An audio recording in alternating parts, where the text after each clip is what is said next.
So, hi, my name is Joe Rozner, and this is going to be an introduction to fault injection. So, what is fault injection? Chips are designed to work under certain conditions. If you take a look at a data sheet, you'll often see these expressed in it. So you can see here some tables from a data sheet showing the minimum and maximum voltages that the chip will operate in, the minimum and maximum temperatures, and there's lots of these sorts of things that they'll say, like make sure you operate it within these conditions, otherwise bad things may happen.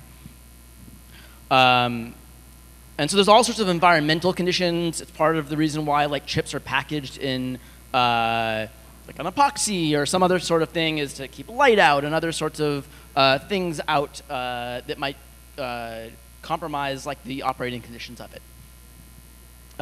Outside of the errata that is disclosed in the data sheet and unknown bugs, when operating under these conditions, the chip should generally operate correctly and operate as expected.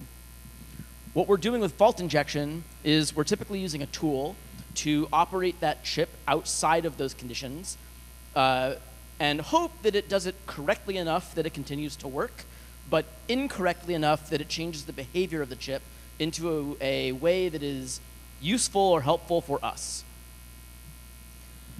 So what is it used for? So most commonly it's used for bypassing security controls, but also fault tolerance testing to understand whether or not like the conditions that you are expecting it to operate in actually function or not, and like where the edges of that are. We're mostly going to be focused on the security aspects because fault tolerance testing is not a particularly fun and exciting thing, and none of us are probably working in a laboratory doing that. So how do we use it? So most commonly, we're interested in recovering firmware or gaining code execution on a chip, specifically on a lockdown device. Recovering firmware gives us an opportunity to find hard-coded secrets in the firmware or key material or reverse engineer the code to find vulnerabilities.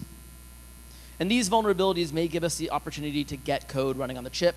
Maybe we find remote code execution and we can put code on there and have it run. And that may or may not be the primary goal. Maybe we're interested in bypassing an application level security control or getting information about what it's doing if it's communicating with another device or a server somewhere. And so, one common reason why you might want to get code execution on there is, like I said, is to dump secrets. Maybe that's an OTP or one-time programmable memory. That's like memory on the physical chip that is meant to be programmed once. Is typically used for storing things like encryption keys, serial number information, things that are unique to that chip.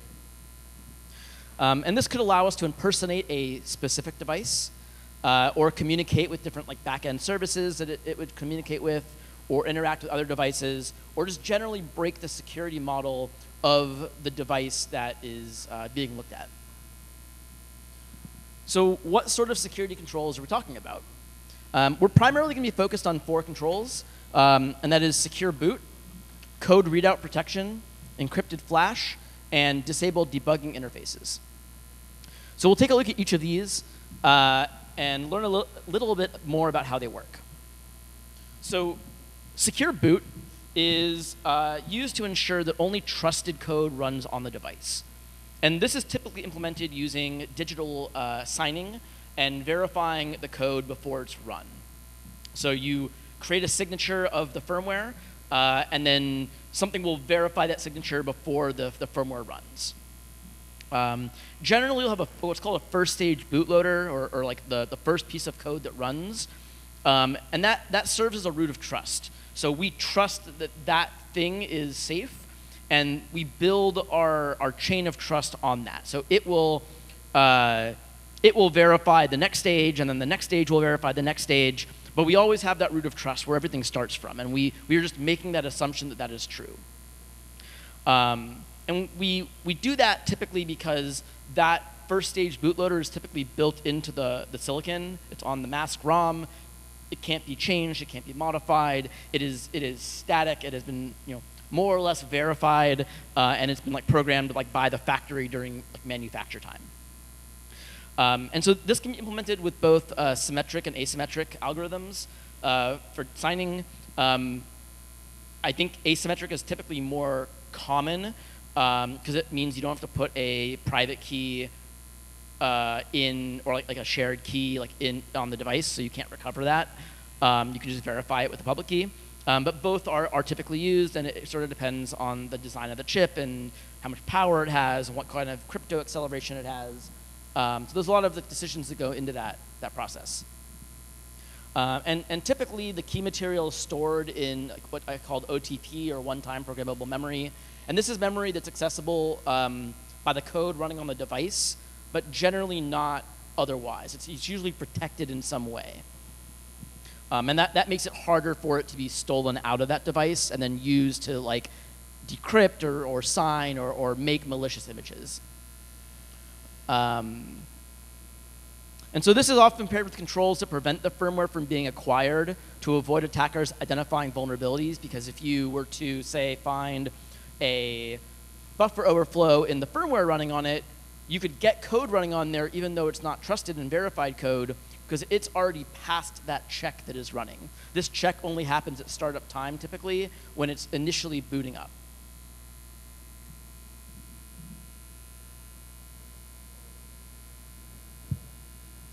So both code readout protection and encrypted flash attempt to solve more or less the same problem, and that's preventing the attacker from gaining access to the code running on the microcontroller. But they do it in a different way and are primarily used for different circumstances. So code readout protection is typically used when you have internal flash storage. So flash built into the actual microcontroller.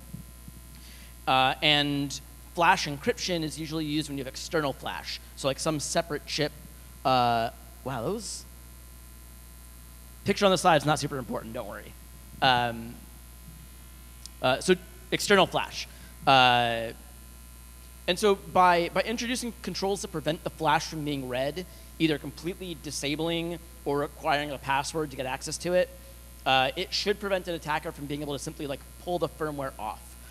So if you're interacting with a bootloader and you're using a tool to just ask it to send you the code down, typically it will block that from executing. On some chips, this is a permanent modification, and so once you have done this, you can never go back. I think either the NRF52 or the STM32 is like that.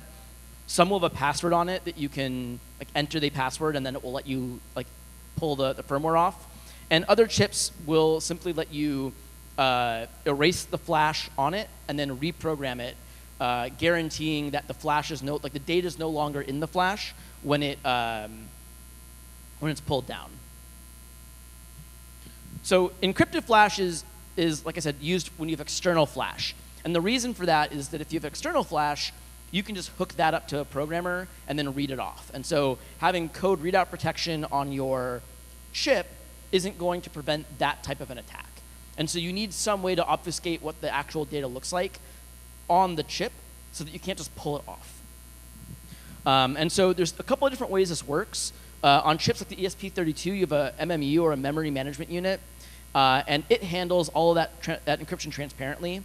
And so that's automatic. You don't have to do anything. It's there. More commonly, what you'll see is you'll have part of the bootloader startup process is it reads all of flash, pulls in an encrypted blob, decrypts it, and then loads that into RAM.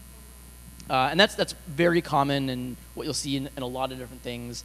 And so generally, a disabled debug interface and secure boot will need to be paired with this to prevent the decryption from being stolen, the decryption key from being stolen. Because if you can get code execution on the device, that encryption key has to live on the device somewhere. It needs to be able to use that to decrypt data. And so if you have a debugger attached, you can simply read that out of memory. If you have code execution on the device, you can simply read it out of memory. And so you typically need to have other controls in order to make this secure.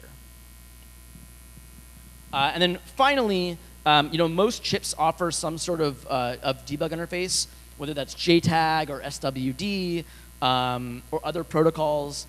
And these often offer direct access to flash storage and your memory, registers. This could include OTP memory if it's present, where your secrets might be stored. And so this level of access is used to read and write on the chip. This can directly give you code execution because you can simply write code into memory and then modify the registers to jump there. And so disabling this is really important when you want to stop that sort of access. And so this is something that's typically done, and again, this could be something that could be reversed, or it could be something that's permanent. It just depends on the chip and the family. So what is being targeted? And so most commonly, what you'll see is fault injection used for targeting code running on the microcontroller and causing it to execute differently than expected. And oftentimes, this is going to be targeting boot ROM code, but it's also possible to target application code as well. And so while it's possible to do that, it's typically not done and less likely to be used. In comparison to bootloaders, your application code is going to be a lot more complex. It's usually much larger, and it's less consistent in terms of timing.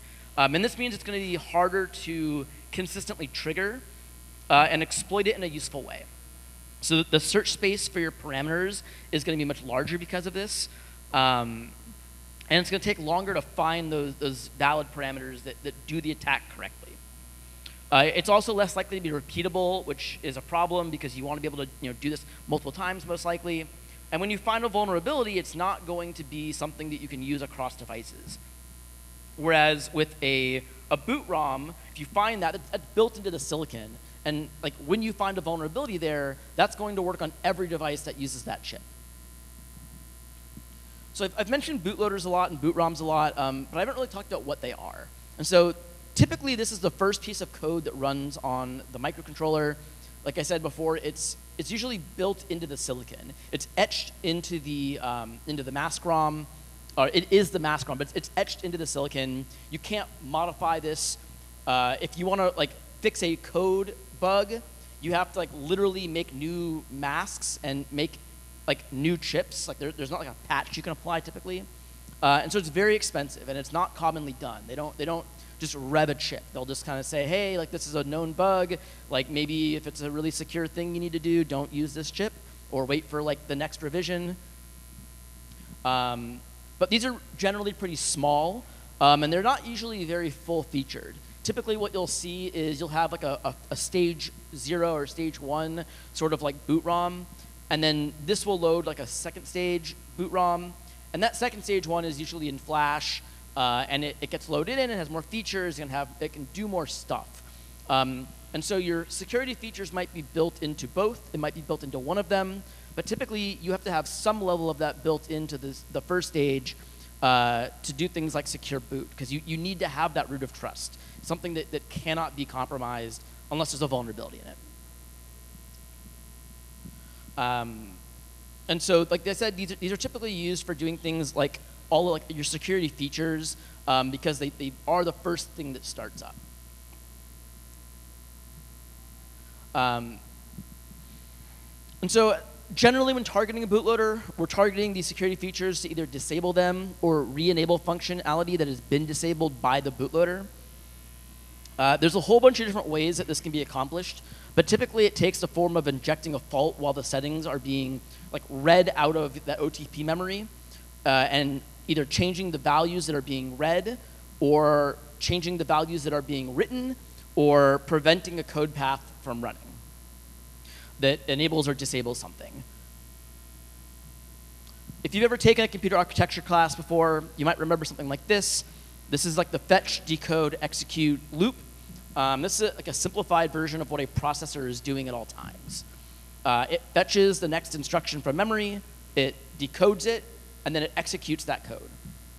And this is all a processor is doing for the most part. I mean, there's other things happening in there, but this is the actual way that it is working.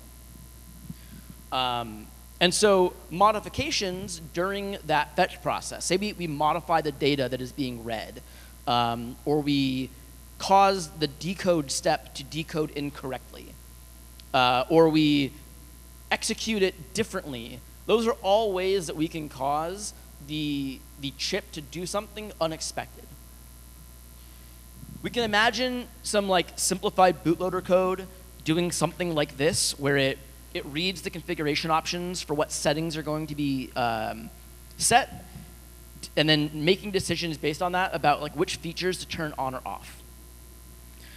So, like, what happens if the logic gets inverted here? All of a sudden, these features turn on or off differently than they were expected to.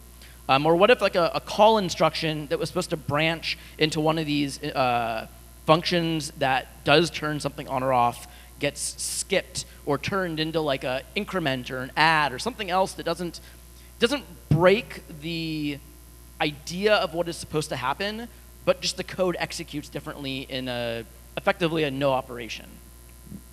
Like, it changes the behavior of what ends up happening. So in some ways, fault injection is a very precise attack. We're doing things at the nanosecond level. We're targeting things at the nanosecond level. But in some ways, it's very blunt. So we need our attack to be repeatable. However, we don't know exactly what the code is doing that we're attacking typically. We can't choose the way that the faults work, and we can't choose like the behavior that we're trying to introduce. We sort of just have to hope and try. We're relying on probability and brute force. So typically the way that this works is we sweep across a region of time that we know that the chip is doing something that is relevant to our desires, and we try injecting faults at different points and looking at what happens. And then waiting until we get something that is like a useful thing for us. And then we hope that that process is repeatable and that we can do it again as needed. So how do we figure out where we want to introduce this glitch? We go through a process that's commonly called characterization, where we're characterizing the behavior of the chip to understand like when different things are happening on it. And so sometimes you might use things like side channels to do this, and there's a number of other techniques that we can talk about. So if we have access to a non-locked down version of it, like say you know that the chip is a STM32, and you can go buy an STM32 dev board. So we can build some firmware that will simply raise a GPIO pin high or low. We can hook it up to an oscilloscope, and we can say, start triggering on when the chip starts up, when it comes out of reset, or when it gets power. And then we measure the time between when that GPIO pin flips. And what this is doing is it's telling us how long the bootloader is running for. Because we know that the bootloader is going to run, and then it's going to jump into our code. So we've made a window where we know that like the bootloader runs in this time, and our application code starts at some point after this, or before this, because we know that we're in that region. And so we can start injecting glitches in that period until we find something like that happens in that window. The other really common technique you'll see is measuring current draw from the chip. And this can be done in a number of different ways. It's typically a little bit harder to do because it can require some specialized tools. Typically, to measure current, you have to be in circuit. There are like current probes that you can get, as well as differential probes. But we don't really care about a very precise measurement. We more care about seeing like what the trace looks like. We don't care about the actual values. It's more about the shape, because the shape gives us some information about like what is happening.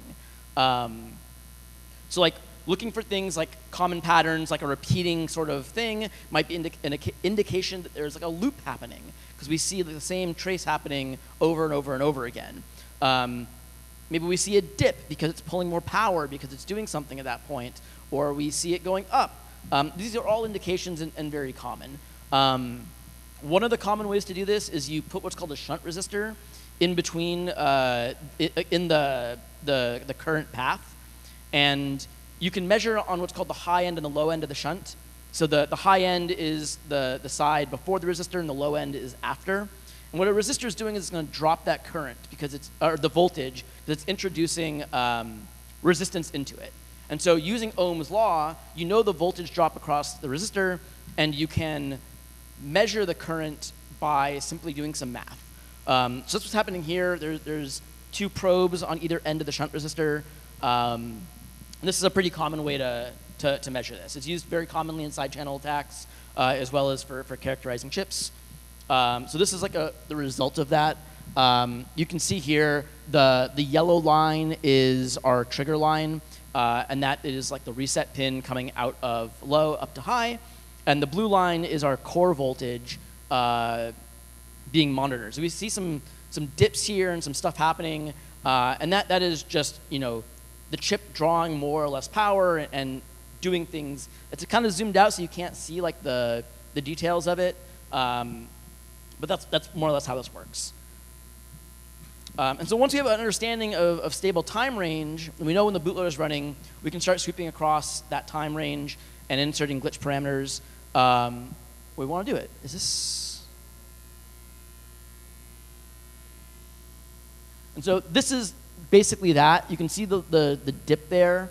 That the blue line is our core voltage, and so that's dropping. And you can see like a very, very sharp, thin line there where it's going back to 0. And we'll talk about what that is in a minute.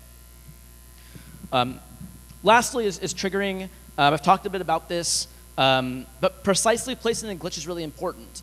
Like I said, it can require nanosecond timing sometimes, maybe even higher resolution than that. That's what allows us to have that reproducibility. So if you've ever used an oscilloscope, you probably know what triggering is. If you haven't, it allows you to capture something or take an action when a specific condition happens. And so basically what it does is we have a probe, and we say, when these conditions hit, I want you to start recording. And so maybe that is a rising edge going up like above like 2 volts, or a falling edge going down below 2 volts. And so we can set those parameters, and it will start recording and give us that information.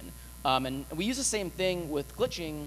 We set a trigger condition, and then say, after this amount of time, we inject our glitch there.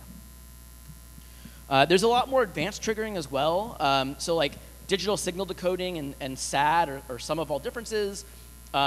Say you're targeting a device that uses UART or USB, and you want to insert the glitch like a number of nanoseconds after the USB stack is initialized, or something comes up on your UART. You can use like this more advanced triggering to look at those conditions as well. It may be a little bit slower, it may be not as reliable, but it does work, and it's very commonly used for more advanced kind of devices. If you don't have a device that can do this, you can get other devices. Like you can make your own with like a microcontroller that can do these specialized things and have it like raise like a GPIO pin, and then have your glitching device look for that just to go up like it normally would. And it will introduce some latency, but it is a common way that you'll get like more advanced triggering from like lower end hardware. So what are we looking for in a trigger? So mostly we're looking for speed and consistency. We want a signal that is going to change very quickly, because the faster that it changes more reliably, the more reliable that trigger is going to be. So you can see here this yellow line. It's a very fast moving signal change, and that's what we want. If it's slow, like if it's not consistently slow in the same way, and we can't trigger on that, it's going to be really hard for us to consistently get the same timing when we're inserting our glitch. So we've talked a lot about like how this works. Like, what are the different methods we have to insert glitches?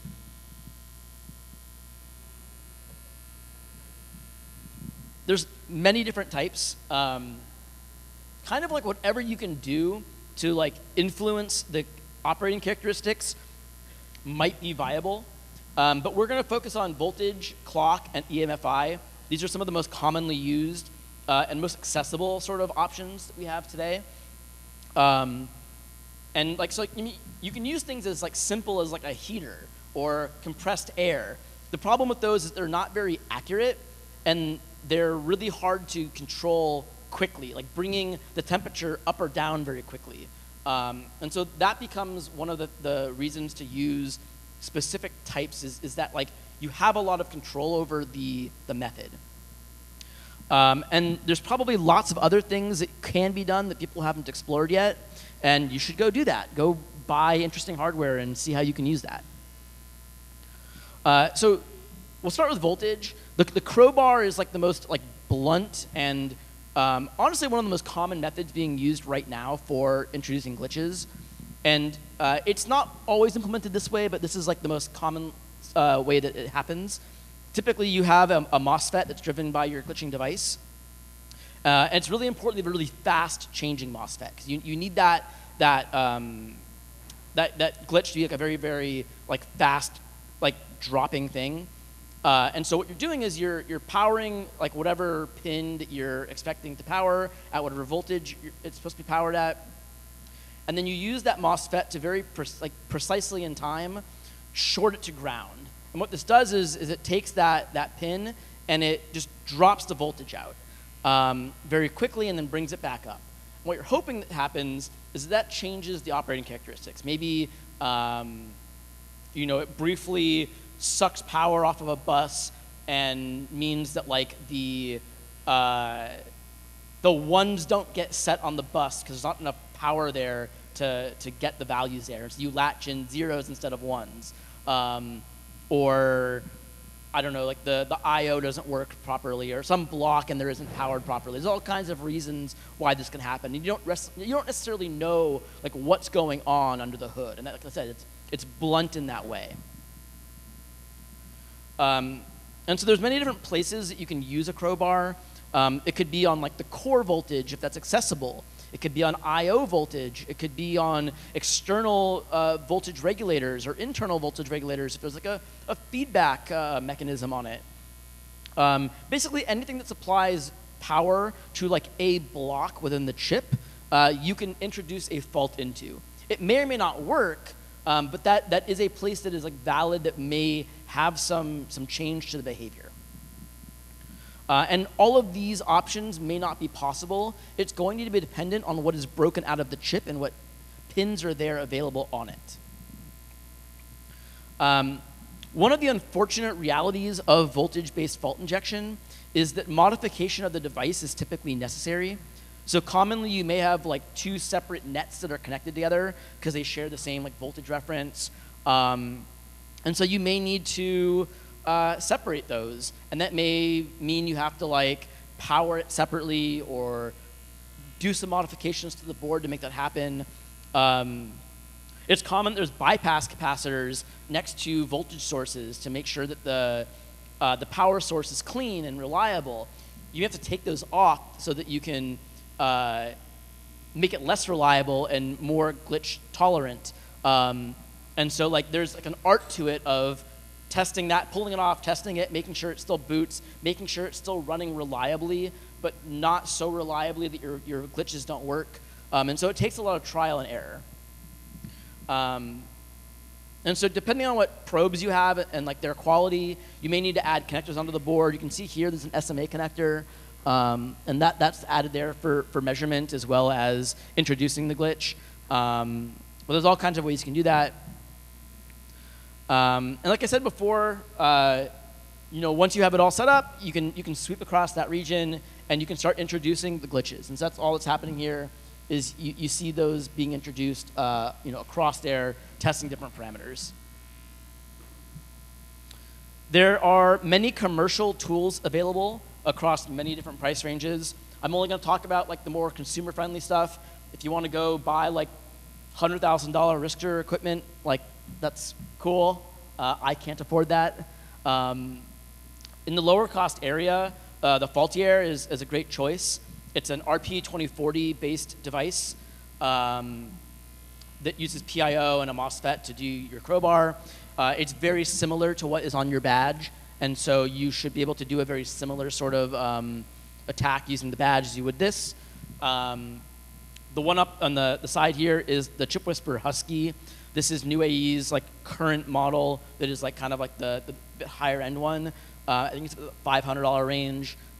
This is what I use most of the time. It's very good. The software is not quite as good as the hardware is, but they're pretty good about keeping up to date and working. If you are going to build your own, One of the most important things, like I said, is selecting a good MOSFET, a MOSFET that's going to switch very quickly, and that really is going to be key. But pretty much anything will work as long as you can do that. Going into clock glitching, if we imagine a clock signal is driving a chip, we're expecting a pretty consistent square wave, like the one up at the top here. And this is important because different instructions typically take a different number of clock cycles depending on like what they're doing and like what they need access to. Like, it takes time for data to physically move through a chip. Like electronics are not like instantaneous. Like it takes time. And so if you were to operate a chip faster than expected, or don't give things time to fully propagate, you're going to get different sorts of behavior than expected. And so one of the things you can do is you can say, yeah, inject like an extra clock signal in the middle or somewhere in between these two expected clock cycles.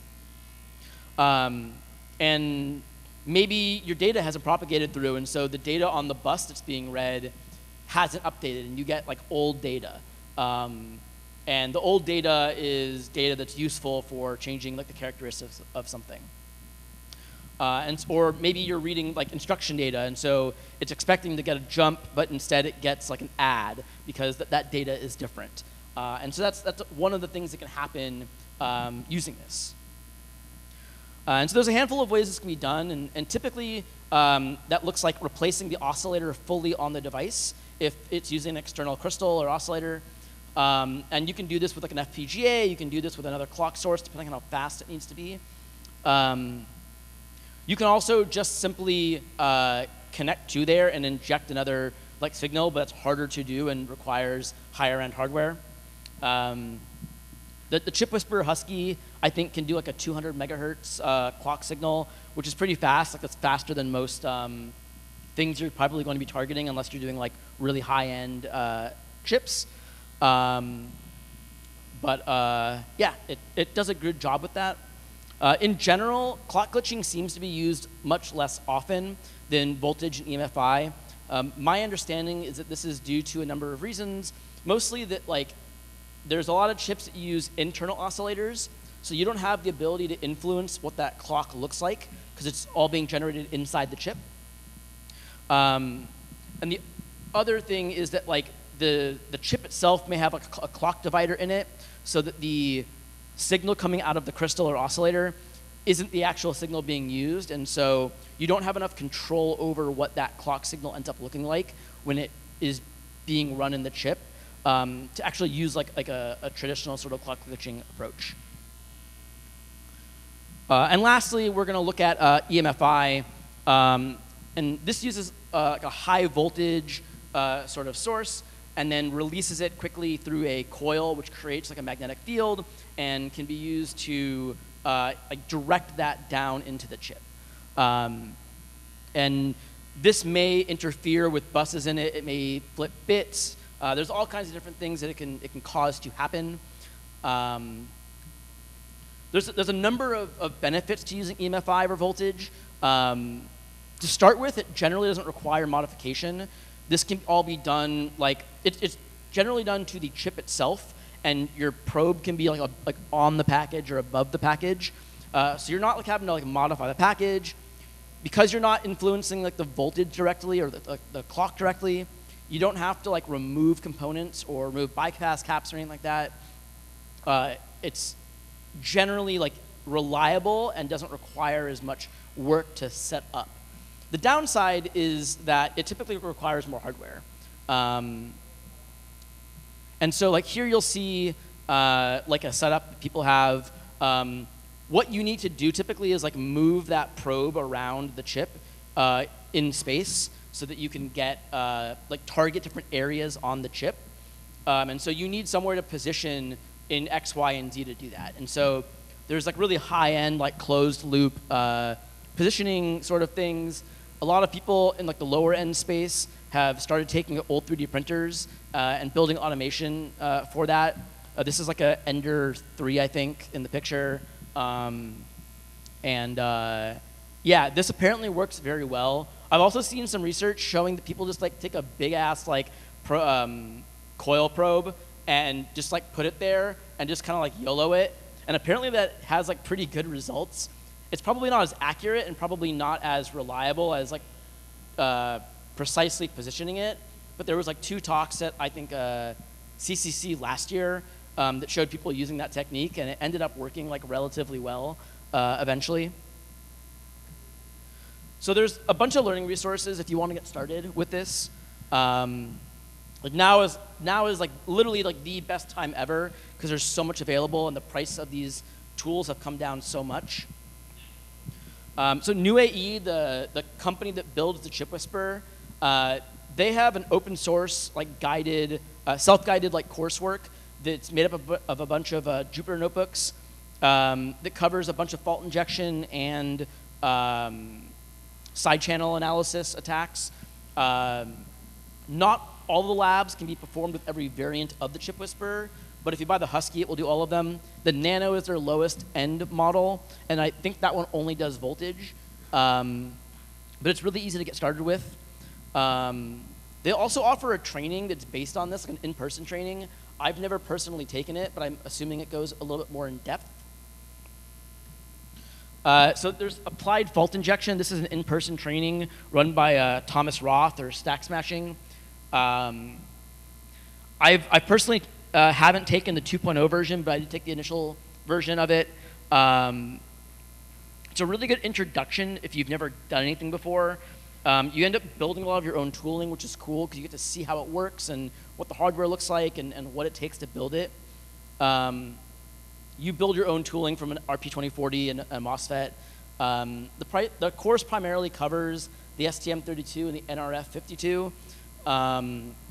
And it's, I think, roughly about $4,000 depending on like where you're taking it.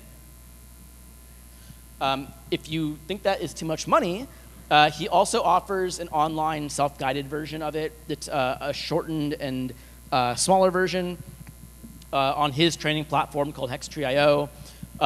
I think this is free, actually. You have to buy the hardware for it. The Faultier, which is what he uses, I think is like $50, but like you could probably use the badge here in order to do it as well. It's just like the steps will be a little bit different because you have to build some of your own code to do it. But any other like glitching device you have could also be used to do those labs. The art of fault injection is probably one of the most in-depth courses on the topic. It's run by Cristofaro Moon and Nick Timmers. This is a great course. I learned a ton from it. A lot of the content is based on a bunch of blog posts they wrote, and so if you want to go read that, you'll get a lot of the content, but I really do think that the course is great. It's primarily based on the ESP32, specifically covering some of the vulns they found, and the original limited results vulns for getting code execution and breaking secure boot. There's a couple books that are great. The Hardware Hacking Handbook was written by Jasper and Colin and released back in 2021. This is a really good introduction. It's not primarily focused on fault injection, but it does cover the topic in a few chapters. It covers both voltage and EMFI.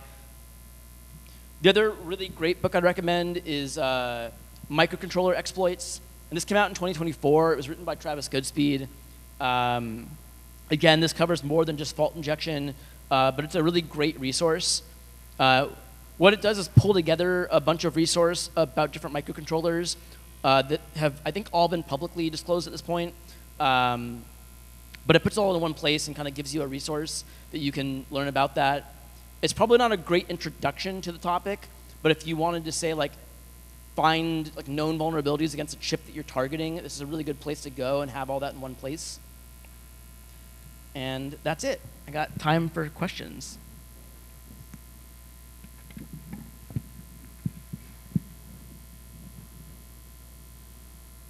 Is there an announcement? Okay. Cool. Anything?